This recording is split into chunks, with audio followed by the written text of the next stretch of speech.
Hi hello ನಮಸ್ಕಾರ ಸ್ನೇಹಿತರೆ, ಏನಾಗ್ತದೆ ಇಲ್ಲಿ ಫೈನಲಿ ತಾಂಡವ್ನ ಪ್ರಶ್ನೆ ಮಾಡಲೇಬೇಕು ಅಂತ ಹೇಳಿ ಡಿಸೈಡ್ ಮಾಡಿಕೊಂಡ್ರು. ಯಾಕಂದರೆ ಇಲ್ಲಿ ಭಾಗ್ಯಗೆ ಜಸ್ಟ್ ಡಿವೋರ್ಸ್ ಅಂತ ಹೇಳಿದ್ದೆ ತಡ ಅವಳು ಕುಸ್ತು ಬಿದ್ದೋದ್ರು. ಜೊತೆಗೆ ಭಾಗ್ಯ ಆಡಿದ ಮಾತುಗಳು, ಡಿವೋರ್ಸ್ ಬಗ್ಗೆ ಆಗಿರೋ ಸೂಕ್ಷ್ಮತೆ ಇದೆಲ್ಲವನ್ನ ನೋಡಿದ್ರು ಮಾವ. ಹಾಗಾಗಿ ಡಿವೋರ್ಸ್ ಕೊಡೋಕ್ಕೆ ಮುಂದಾಗಿದ್ದಾನೋ ಅನ್ನೋ ವಿಷಯನ ಹೇಳೋಕ್ಕೂ ಕೂಡ ಹೋಗಲಿಲ್ಲ. ಅದನ್ನು ಮುಚ್ಚಿಟ್ಬಿಟ್ರು. ಈ ಕಡೆ ಮನೆಯವರೆಲ್ಲರೂ ಕೂಡ ಸುಮ್ಮನೆ ಕೋಪಕ್ಕೆ ಅಂತ ಅಂದ್ಕೊಂಡಿರ್ಬೋದು ಅಂತ ಅಂದ್ಕೊಂಡ್ರು. ಬಿಕಾಸ್ ಅವರು ಹೇಳಲೇ ಇಲ್ಲ ಸತ್ವನ, ತಾಂಡವ್ ಡಿವೋರ್ಸ್ ನೋಟಿಸ್ ಕಳಿಸಿದಾನೆ ಅಂತ.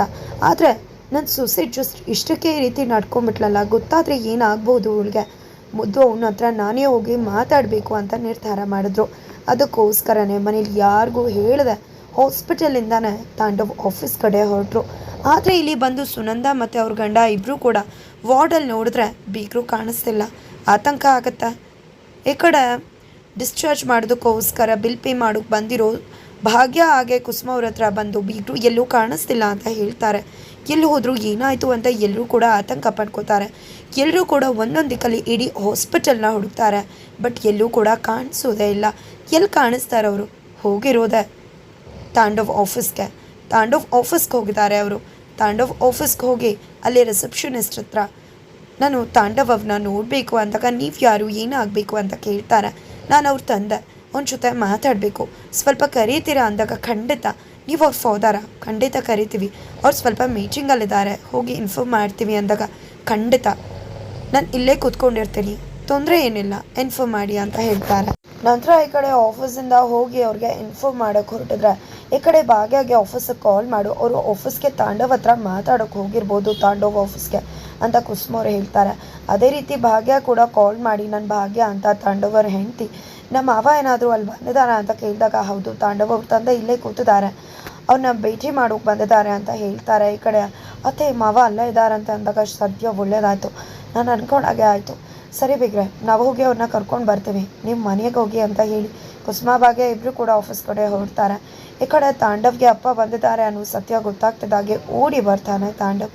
ಅಪ್ಪ ಅನ್ನೋ ಪ್ರೀತಿಯಿಂದ, ಅಪ್ಪ ಹೇಗಿದ್ರ ಅಪ್ಪ, ನಿಮ್ಮ ನೋಡಿ ಎಷ್ಟು ದಿನ ಆಯಿತು, ಆರೋಗ್ಯ ಹೇಗಿದೆ ಅಂತ ಹೇಳಿ ವಿಚಾರಿಸ್ತಿದ್ರೆ, ಈ ಕಡೆ ಅಪ್ಪ ತಳ್ಳಿ ನಾನು ನಿನ್ನ ಜೊತೆ ಮಾತಾಡಬೇಕು, ಹೊರಗಡೆ ಇರ್ತೀನಿ ಬಾ ಅಂತ ಹೇಳಿ ಕರೀತಾರೆ.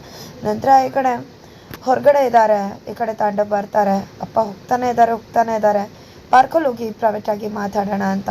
ಈ ಕಡೆ ತಾಂಡವ್ ಅಂತೂ ಅಪ್ಪ ಹೋಗ್ತಿದ್ರೆ ಅವ್ರ ಹಿಂದೆನೇ ಒಂದು ಚಿಕ್ಕ ಮಗು ಥರ ಹೋಗ್ತಿದ್ದಾರೆ. ಅಪ್ಪ ಹೇಗಿದ್ರಪ್ಪ, ಯಾವಾಗ ಬಂದ್ರಿ ಅಪ್ಪ, 1 ವರ್ಷ ಆಗಿದೆ ನೋಡಿ ಅನ್ನೋತೀರ ಬಿಹೇವ್ ಆಗ್ತದೆ, ಫೀಲ್ ಆಗ್ತದೆ ಅಪ್ಪ, ನೀವು ಹೇಳಿದ್ರೆ ನಾನು ಫ್ಲೈಟೇ ಬುಕ್ ಮಾಡ್ತಿದ್ದೆ, ಟ್ರೈನಲ್ಲೆಲ್ಲ ಯಾಕೆ ಬರೋಕ್ಕೆ ಹೋದ್ರಿ ಅಪ್ಪ, ಚೆನ್ನಾಗಿತ್ತಾ ಹಾಗೆ ಹೀಗೆ ಅಂತ ಎಲ್ಲ ಮಾತಾಡ್ತಿದ್ದಾನೆ. ಆದರೆ ಅಪ್ಪ ಕೋಪದಲ್ಲಿ ಒಂದನ್ನು ಕೂಡ ಮಾತಾಡ್ತಿಲ್ಲ. ಅವ್ರಿಗೆ ಕೋಪ ಈ ಕಡೆ ತಾಂಡವ್ಗೂ ಕೂಡ ಅರ್ಥ ಆಗ್ತಿಲ್ಲ. ನಂತರ ಈ ಕಡೆ ಮಾತಾಡ್ತಿದ್ರು, ರೆಸ್ಪಾಂಡ್ ಮಾಡ್ತಿಲ್ಲ, ಕೈ ಬಿಡಿಸ್ಕೋತಿದ್ದಾರೆ. ಹೊರಗಡೆ ಎಲ್ಲ ಅವಮಾನ ಆಗ್ತದೆ, ಆದರೂ ಕೂಡ ಕೇರ್ ಮಾಡಿದೆ ಅಪ್ಪನಿಂದನೇ ಹೋಗ್ತಿದ್ದಾರೆ ತಾಂಡವ್. ಫೈನಲಿ ಪಾರ್ಕಿಗೆ ಹೋಗ್ತಾರೆ. ಇಬ್ಬರು ಕೂಡ ಪಾರ್ಕ್ ಇರೋದನ್ನು ಕುಸುಮ ಹಾಗೆ ಭಾಗ್ಯ ಇಬ್ಬರು ಕೂಡ ನೋಡಿದೆ ಅವರು ಕೂಡ ಪಾರ್ಕ್ ಹತ್ರ ಬರ್ತಾರೆ. ನಂತರ ಈ ಕಡೆ ಪೂಜಾಗೆ ಸುಂದರಿ ಆಕ್ಸಿಡೆಂಟ್ ಮಾಡ್ತಾರೆ. ಸುಂದರಿ ಆಕ್ಸಿಡೆಂಟ್ ಮಾಡ್ತಿದ್ದಾಗೆ ಪೂಜಾ ಅಂತೂ ರೆಬಲ್ ಆಗಿಬಿಟ್ಟಿದ್ದಾಳೆ. ಏನು ನಿಂಗೆ ಕಾಣಿಸಲ್ವಾ ಹಾಗೆ ಹೀಗೆ ಅಂತ. ಸುಂದರಿ ಏನೂ ಕಡಿಮೆ ಇಲ್ಲ.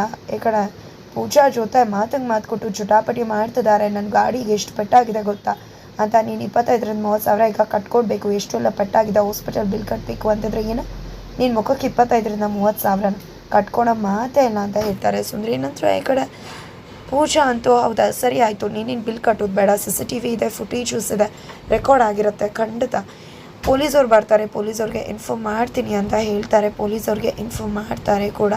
ನಂತರ ಈ ಕಡೆ ಸುಂದರಿ ಅವರಂತೂ ಪೊಲೀಸವ್ರಿಗೆ ಇನ್ಫಾರ್ಮ್ ಮಾಡ್ತೀನಿ ಅಂತ ಹೋಗ್ತಿದ್ದಾಗೆ ನಿಂತಲ್ಲ ನಡ್ಕೊ ಹೋಗ್ತಿದ್ದಾರೆ. ಇದು ಕಳ್ಮಾಲ, ಆಮೇಲೆ ಸಿಕ್ಕಾಕೊಂಡ್ಬಿಡ್ತೀನಿ, ಏನಪ್ಪ ಮಾಡೋದು ಅಂತ ಅಂದ್ಕೊಂಡಿದೆ. ಬೇಡ ಅಂತ ಹೇಳ್ತಿದ್ದಾರೆ. ಯಾಕೆ ಬೇಡ, ಏನು ಇದನ್ನು ಮಾಲ್ ಕದ್ದಿತ್ಯಾ ನೀನು ಅಂದಾಗ, ಏನಿಲ್ಲಪ್ಪ ಪೊಲೀಸವ್ರಿಗೂ ನಮಗೂ ಒಂದು ಅಂಡರ್ಸ್ಟ್ಯಾಂಡಿಂಗ್ ಇದೆ, ಇಬ್ಬರು ಕೂಡ ನೋಡಬಾರ್ದು ಅಂತ ಹೇಳ್ತಿದ್ದಾರೆ. ಹಾಗಿದ್ರೆ ಇದು ಕಳ್ಮಾಲೆ ಇರಬೇಕು, ನೀನು ಕಳ್ಳಿನೇ ಇರಬೇಕು ಅಂದಾಗ, ಏನು ಇದು ನಂದೇ ಗಾಡಿ, ನನ್ನ ಸ್ವಂತ ದುಡ್ಡು ಮೇಲೆ ತೊಗೊಂಡಿರೋದು ಅಂತ ಹೇಳ್ತಾರೆ. ನಿನಗೆ ದುಡ್ಡು ತಾನೇ ಬೇಕು, ಕೊಡ್ತೀನಿ ನಾನು ಅಂದಾಗ ಕೊಡು ಅಂತ ಹೇಳ್ತಾರೆ. ಈಗಿಲ್ಲ ನನ್ನ ಹತ್ರ ದುಡ್ಡು ಅಂದಾಗ, ಸರಿ ಆಯಿತು ಪೊಲೀಸವ್ರು ಕಾಲ್ ಮಾಡ್ತೀನಿ ಅಂತ ಪೂಜಾ ಹೇಳಿದಕ್ಕೆ ನಾನು ದುಡ್ಡಿಲ್ಲ ಅಂದೆ, ಆದರೆ ಕೊಡಲ್ಲ ಅನ್ನ, ನನ್ನ ಮಗ ಮತ್ತು ಸೊಸೆ ಇದ್ದಾರೆ, ನಮ್ಮ ಮನೆಗೆ ಬಾ, ಅವ್ರು ಸಕ್ಕದಾಗಿ ಸಂಪಾದನೆ ಮಾಡ್ತಾರೆ, ಎಷ್ಟು ಬೇಕಿದ್ರೂ ದುಡ್ಡು ಕೊಡ್ತಾರೆ, ನನ್ನ ಜೊತೆ ಬಾ ಅಂತ ಹೇಳಿ ಬೈಕಲ್ಲಿ ಕೂರಿಸ್ಕೊಂಡು ಕರ್ಕೊಂಡು ಹೋಗ್ತಿದ್ದಾರೆ. ಈ ಕಡೆ ಕರೆಕ್ಟಾಗಿ ಕರ್ಕೊಂಡು ಹೋಗೋ, ಆಮೇಲೆ ಅವಾಗ ಬೀಳಿಸ್ದಂಗೆ ಮತ್ತೆ ಬೀಳಿಸ್ಬೇಡ ಅಂತ ಹೇಳ್ತಿದ್ದಾಳೆ ಪೂಜಾ. ನಂತರ ಈ ಕಡೆ ನೀನೇನಾದರೂ ಕರ್ಕೊಂಡೋಗಿ ಲಾಕಿಗೆ ಹಾಕಿದ್ರೆ ಖಂಡಿತ ನನ್ನ ಫ್ರೆಂಡ್ಸ್ಗೆ ಹೊರಗಡೆಯಿಂದನೇ ಲೊಕೇಶನ್ ಕಳಿಸಿರ್ತೀನಿ. ಆಮೇಲೆ ಅವರು ಸಂಜೆ ಒಳಗೆ ಬರಲಿಲ್ಲ ಅಂದರೆ ನಿನ್ನ ಬಂದು ಪೊಲೀಸವ್ರನ್ನ ಕರ್ಕೊಂಡು ಬಂದು ಅರೆಸ್ಟ್ ಮಾಡಿಸ್ತಾರೆ ಅಂಥದ್ದಾಗಿ. ಯಪ್ಪ ಎಷ್ಟು ಕಿಲಾಡಿ ಹುಡುಗಿ, ನನಗೆ ಮಗಳತ್ತಿದ್ರೆ ಇದೇ ರೀತಿ ಹುಡ್ತಿದ್ಲು. ನಾನು ಖತರ್ನಾಕಂದರೆ ನನಗಿಂತ ಜಗತ್ ಕಿಲಾಡಿ ಏಕೆ ಅಂತ ಅಂದ್ಕೊಂಡಿದ್ದೆ. ಶ್ರೇಷ್ಠ ಏರಿಯಾಗೆ ಬರ್ತಾರೆ. ಶ್ರೇಷ್ಠ ಏರಿಯಾನ ನೋಡಿ ಪೂಜಾ ಶಾಕ್ ಆಗ್ತಿದ್ದಾಳೆ. ಏನಪ್ಪ ಇದು ಶ್ರೇಷ್ಠ ಏರಿಯಾಗೆ ಬಂದ್ರಲ್ಲ ಅಂದ್ಕೊಂಡ್ರೆ ಶ್ರೇಷ್ಠ ಮನೆ ಹತ್ರನೇ ಬಂದು ಗಾಡಿ ನಿಲ್ಲಿಸ್ತಾರೆ. ಏನಿದು ಶ್ರೇಷ್ಠ ಮನೆ ಹತ್ರನೇ ಬಂದು ಗಾಡಿ ನಿಲ್ಲಿಸ್ತಿದ್ದಾರಲ್ಲ ಅಂತ ಅನ್ಕೋತಿದ್ದಾರೆ. ಏನಿದು ಈ ಮನೆ ಹತ್ರ ಯಾಕೆ ಬಂದು ಗಾಡಿ ನಿಲ್ಲಿಸ್ತೆ ಅಂದಾಗ ಇದು ನಮ್ಮ ಮನೆಯೇ ಅಂತಾರೆ. ಇದು ನಿಮ್ಮ ಮನೆನಾ? ಎಲ್ಲಿರೋದು? ಮೇಲ ಕೆಳಗೆ ಅಂದಾಗ ಮೇಲೆ. ಕೆಳಗಡೆ ಓನರ್ ಇದ್ದಾರೆ ಅಂತಾರೆ. ಹೌದಾ, ಯಾರ ಜೊತೆ ಇದೆಯಾ ಅಂದಾಗ ನನ್ನ ಮಗ ಸೊಸೆ ಹೇಳಲಿಲ್ವಾ ಅಂತ ಹೇಳ್ತಾರೆ. ನಿಮ್ಮ ಸೊಸೆ ಹೆಸ್ರೇನು ಅಂದಾಗ ನನ್ನ ಸೊಸೆ ಮುದ್ದೆ ಹೆಸರು ಶ್ರೇಷ್ಠ ಅಂತಾರೆ. ಶ್ರೇಷ್ಠ ಅನ್ನೋ ಮಾತು ಕೇಳಿ ಹಾಗಿದ್ರೆ ಭಾವ ಇವಳ ಜೊತೆ ಇಲ್ವಾ? ಇವಳಿಗೆ ಮದುವೆ ಆಗೋಯ್ತಾ? ಭಾವನ ಬಿಟ್ಟಿಡ್ಲಾ? ಕನ್ಫ್ಯೂಷನ್ ಆಗ್ತಿದೆಯಲ್ಲ, ಏನು ಮಾಡಲಿ ಅಂತ ಅಂದ್ಕೊಂಡು ಮಗನ ಹೆಸ್ರೇನು ಅಂದ ತಕ್ಷಣ ತರುಣ್ ಅಂತ ಸುಳ್ಳು ಹೇಳ್ಬಿಡ್ತಾರೆ. ತಕ್ಷಣ ಒಳಗಡೆ ಕರ್ಕೊಂಡು ಹೋಗ್ತಾರೆ. ಈ ಕಡೆ ಪೂಜಾಗೆ ತಲೆ ಕೆಟ್ಟು ಹೋಗಿದೆ. ಏನಪ್ಪ ಏನು ಇಲ್ಲಿ ಶ್ರೇಷ್ಠ ಮದುವೆ ಆಗಿದ್ದಾಳ, ಭಾವನ ಬಿಟ್ಬಿಟ್ಟಿದ್ದಾಳ, ಏನೊಂದು ಅರ್ಥ ಆಗ್ತಿಲ್ವಲ್ಲ ಅಂತ ಅಂದ್ಕೊಂಡು ಫೋಟೋ ತೋರಿಸೋಣ ಅನ್ಕೋತಾಳೆ. ಬೇಡ, ಫೋಟೋ ತೋರಿಸಿದ್ರೆ ಅಲರ್ಟ್ ಆಗ್ಬೋದು, ಶ್ರೇಷ್ಠಗೆ ಇನ್ಫಾರ್ಮ್ ಮಾಡ್ಬೋದು. ಅಲರ್ಟ್ ಆಗಿಬಿಡ್ತಾರೆ. ತೋರಿಸೋದೇ ಬೇಡ, ಬರೋ ತನಕ ವೆಯ್ಟ್ ಮಾಡೋಣ ಅನ್ಕೋತಾಳೆ. ಜೊತೆಗೆ ಇಲ್ಲಿ ಫೋನ್ ನೋಡಿದ್ದೆ ಸುಂದ್ರಿ, ನಾನು ಕದ್ದಿರೋ ಫೋನ್ ಥರನೇ ಇದೆಯಲ್ಲ, ಮತ್ತೆ ಈ ಫೋನ್ನ ಲಪ್ಟಾಯಿಸ್ಬೇಕು ಅಂತ ಅನ್ಕೋತಿದ್ದಾರೆ. ನಂತರ ಈ ಕಡೆ ಇದೆಲ್ಲ ಆಗ್ತಿದ್ರೆ ಎಲ್ಲಿ ನಿಮ್ಮ ಮಗ ಸೊಸೆ ಕೆಲಸ ಮಾಡ್ತಿರೋದು ಅಂತ ಕೇಳ್ತಿದ್ದಾಳೆ ಪೂಜಾ. ಇಬ್ಬರು ಕೂಡ ಒಂದೇ ಕಡೆ ಕೆಲಸ ಮಾಡ್ತಿದ್ದಾರೆ ಅಂದಾಗಲೇ ಪೂಜಾ ಅನುಮಾನ ದುಪ್ಪಟ್ಟಾಗ್ತದೆ. ಒಂದೇ ಕಡೆನ ತರುಣ್ ಅಂತ ಇದ್ದಾರೆ ಅಲ್ಲಿ ಅಂತ ಎಲ್ಲ ಅನುಮಾನ ಬರ್ತದೆ. ನಂತರ ಈ ಕಡೆ ಅಪ್ಪ ಯಾಕಪ್ಪ ಏನಾಯಿತು ಅಂತ ತಾಂಡವ್ ಕೇಳ್ತಿದ್ರಿ. ಏನಾಯಿತು ಅಂತ ಕೇಳ್ತಿದ್ಯಲ್ಲ ಮಗನೇ, ನಾನು ಮರ್ಯಾದೆ ತೆಗ್ದಿದ್ಯಲ್ಲ ಆಗಿರಬೇಕು ನನಗೆ, ಯಾಕೆ ಈ ರೀತಿ ಮಾಡಿದೆ ಅಂದಾಗ ನಾನೇನು ಮಾಡಿದೆ ಅಂದಾಗ ಡಿವೋರ್ಸ್ ನೋಟಿಸ್ ಕಳಿಸಿದ್ಯಲ್ಲ ಭಾಗ್ಯಗೆ, ಅದು ನನ್ನ ಕೈಗೆ ಸಿಕ್ತು ಪರವಾಗಿಲ್ಲ, ಕುಸುಮ ಮತ್ತು ಭಾಗ್ಯ ಕೈಗೆ ಸಿಕ್ಕಿದ್ರೆ ಏನಾಗ್ತಿತ್ತು ಗೊತ್ತಾ ಅಂತ ಹೇಳ್ತಿದ್ದಾಗೆ ಈ ಮಾತನ್ನು ಕುಸುಮ ಮತ್ತು ಭಾಗ್ಯ ದೂರದಿಂದ ಕೇಳಿಸ್ಕೊಂಡ್ಬಿಡ್ತಾರೆ. ಅಲ್ಲೇ ಕುಸ್ತು ಹೋಗ್ತಾರೆ. ನಂತರ ಈ ಕಡೆ ತಾಂಡವ್, ಏನು ನಾನು ಸರಿಯಾಗೇ ಮಾಡಿದ್ದೀನಿ, ಇಷ್ಟು ವರ್ಷ ನಿಮಗೋಸ್ಕರ ತಡ್ಕೊಂಡು ಬಂದಿದ್ದಾಯಿತು, ಆದರೆ ಇನ್ನಂತೂ ನನ್ನಿಂದ ಸಹಿಸೋಕ್ಕಾಗೋದಿಲ್ಲ. ಅದಕ್ಕೋಸ್ಕರ ತೀರ್ಮಾನ ಮಾಡಿದ್ದೀನಿ, ಡಿವೋರ್ಸ್ ಕಳಿಸಿದ್ದೀನಿ. ಅವಳು ಸಿಗ್ನೇಚರ್ ಹಾಕಿಕೊಟ್ರೆ ಸತ್ಯ ಅವಳಿಂದ ನಾನು ಬಿಡುಗಡೆ ಹೊಂದ್ತೀನಿ ಅಂತ ಹೇಳ್ತಿದ್ದಾರೆ ತಾಂಡವ್. ನಂತರ ಇದೇ ಶಾಕಲ್ಲಿ ನಿಂತ್ಕೊಂಡ್ಬಿಟ್ಟಿದ್ದಾಳೆ ಭಾಗ್ಯ. ಈ ಕಡೆ ಎಲ್ರಿಗೂ ಕೂಡ ಗೊತ್ತಾಗುತ್ತೆ ಕುಸುಮ ಆಂಟಿ ಹಾಗೆ ಭಾಗ್ಯ ಕೇಳಿಸ್ಕೊಂಡ್ರು ಅಂತ. ಈ ಕಡೆ ಕುಸುಮ ಅವರು ಭಾಗ್ಯ ಮಾತಾಡು ಭಾಗ್ಯ, ಅವನೇನು ಸುಮ್ಮನೆ ಹೇಳ್ದೆ ಖಂಡಿತ ಆ ರೀತಿ ಆಗಲ್ಲ ಮಗಳೇ, ಸರಿ ಹೋಗು ಮಗಳೇ ಅಂತ ಹೇಳ್ತಿದ್ದಾರೆ. ಜೊತೆಗೆ ತಾಂಡವ್ ಹತ್ರ ಬಂದು, ನೋಡು ತಾಂಡವ್, ಗೊತ್ತು ತಾಂಡವ್ ನಿನಗೆ ಕೋಪ ಇದೆ, ಅದಕ್ಕೋಸ್ಕರ ಕೋಪದಲ್ಲಿ ಈ ರೀತಿ ಮಾಡಿಬಿಟ್ಟಿದ್ಯಾ, ನೀನು ಅರ್ಥ ಮಾಡ್ಕೋತೀಯ ಕಂದ, ಪಾಪ ಅದು ಮೆದು ಹಸು ಥರ, ಅದಕ್ಕೆ ಇದನ್ನೆಲ್ಲ ಸಹಿಸೋ ಶಕ್ತಿ ಇಲ್ಲ. ಹೋಗ್ಬಿಟ್ಟು ಇನ್ನು ಕೋಪದಲ್ಲ ರೀತಿ ಮಾಡಿಬಿಟ್ಟೆ, ಮರ್ತ್ಬಿಡು, ನಿನ್ನ ಮುಂದೆ ಎಲ್ಲ ಸರಿ ಹೋಗುತ್ತೆ, ಇಬ್ಬರು ಕೂಡ ಚೆನ್ನಾಗಿರೋಣ ಅಂತ ಹೋಗಿ ಹೇಳು ಮಗನೆ ಅಂತ ಹೇಳ್ತಾರೆ. ಈ ಕಡೆ ತಾಂಡವ್ ಕೂಡ ಭಾಗ್ಯ ಹತ್ರ ಹೋಗ್ತಾರೆ. ಭಾಗ್ಯ ಕೈನ ಇಟ್ಕೋತಾರೆ. ಅಪ್ಪ ಅಮ್ಮ ಇಬ್ಬರೂ ಕೂಡ ತಾಂಡವ್ ಒಪ್ಕೋತಾನೆ, ಕ್ಷಮೆ ಕೇಳ್ತಾನೆ ಅಂತ ಅಂದ್ಕೊಂಡಿದ್ದಾರೆ. ಬಿಕಾಸ್ ಕುಸುಮವರು ಕ್ಷಮೆ ಕೇಳಿಬಿಡು ಮಗನೆ ಅಂತ ಹೇಳಿರ್ತಾರೆ.